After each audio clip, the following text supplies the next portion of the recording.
on my way to the Elite Four, and there's a few things that have happened since I last checked in that I may as well talk about. I haven't mentioned it as much as I probably should have, but I think the villain in this game, the leader of Team Aether, might be my favorite villain, like, of any Pokemon game. Like, I'm trying to think of one I like more, and it's not coming up. It's just definitely not coming up. We've had people that have tried to like end the world and do all sorts of other crap, but this is she's so good. Um, she's the closest thing to an anime supervillain we've gotten in a Pokemon game so far. She's got all sorts of weird eccentricities. She starts off as someone that seems like very sanitary, clean, and is revealed as crazy. So our perception of her kind of changes over time. She has she has connections to other characters in the game that are more than you're just the bad you're the bad guy and I'm the good guy and I'm just the random kid that's messing up your evil plans. Like there's no other villain in the Pokemon series that I can think of that's that's like as a son or a daughter that's like your friend. Like she works on quite a few levels that usually doesn't happen in the Pokemon game plots. So, I mean, can you think of another villain that freaking like alien style bonds with another Pokemon? So, needless to say, Cosmog did end up being the legendary Pokemon Lunala, like I thought. Um, Camera Woman informs me that that thing also turns into the big giant cat from the other game.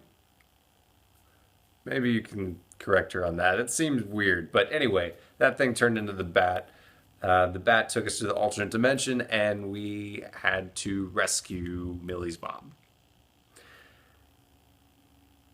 It was a pretty cool visual when she got turned into the Pokemon thing.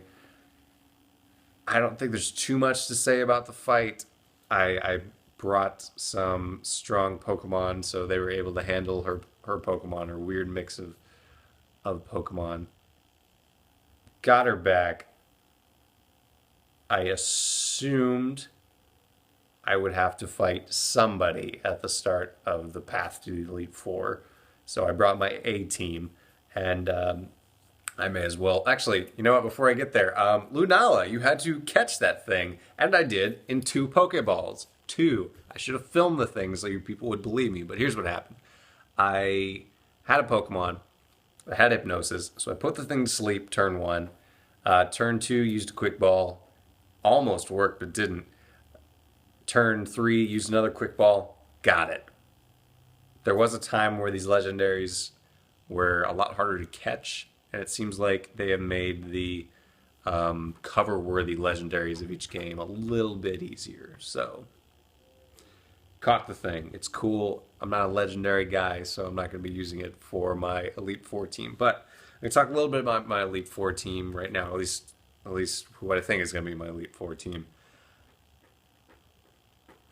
There's probably other Pokemon out there that I could get to make a better team, but I'm not sure how to get them. I couldn't catch the Beldum. There's a couple other Pokemon that I know are out there, but they're a little bit harder to find. Do I really want to go through the entire canyon again to try to find that dragon Pokemon that ended up being the totem Pokemon of that area? Not particularly. It kind of feels like a wild goose chase. There are a couple other Pokemon that I feel like could be good if they evolve, but I don't quite understand how they do that. Crabrawler probably should have evolved by now. Feel like I'm missing something. Maybe it's a trade item. Maybe it's something else, but don't know what that is. Maybe I gotta play with the 3DS upside down like that one Pokemon in X and Y. Seems to be out there. Um, Kind of off subject, but I did find a different Lycanroc.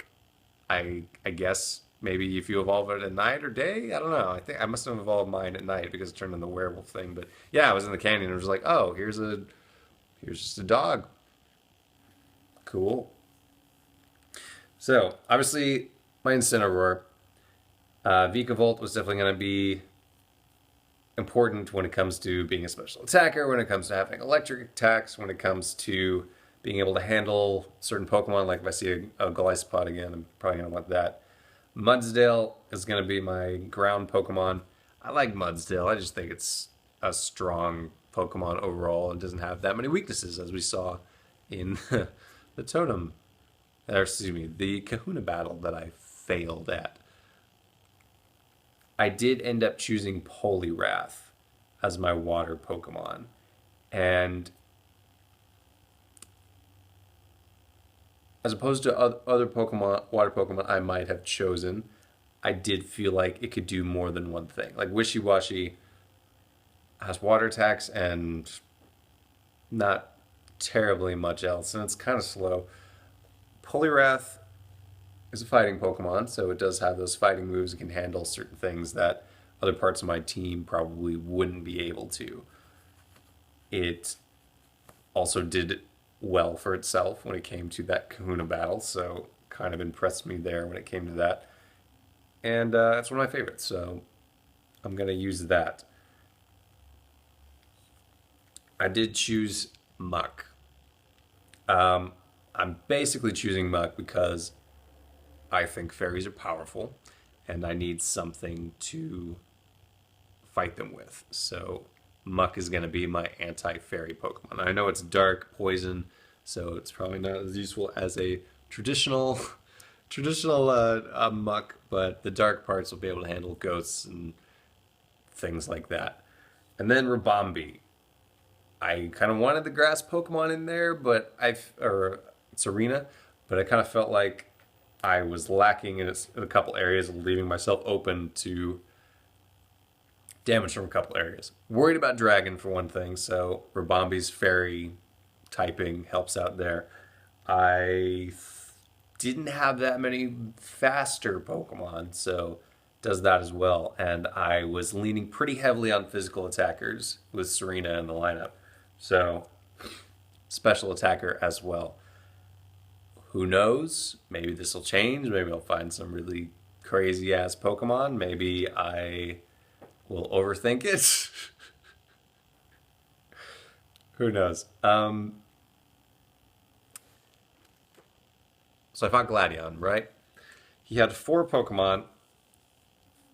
It got down to my last one, which may have been Ribombee. I don't remember. I opened up with Ribombee, and he had Crobat, which Ribombee does not want to stay in on. So they kind of put me at I was kind of coming up from behind there because I had to do the switch, and the other Pokemon took the damage, and you get punished for switching in most cases. So his type Null was fully evolved, and I had no clue what it was. Like, for some reason, I thought it was dark, but I know on the Pokedex it was normal. So I was like, okay, how am I going to handle this? And I ended up sending a couple Pokemon at it that were not very good against it. And I honestly didn't know what the typing was. I couldn't figure out what the typing was. Its main attack makes it seem like it's going to be, I thought it was going to be a critical hit no matter what, but I think I just happened to be using Pokemon that took damage to water attacks. I still don't know if that attack was a water attack, but now that I've fought it, I could see in the Pokedex that it was a water Pokemon. Not what I was expecting.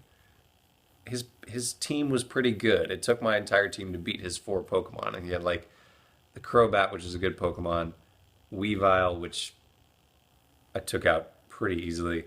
Obviously, the Type Null evolution, and then something else I'm forgetting, but he had some strong Pokemon. I don't know who the champion is going to be.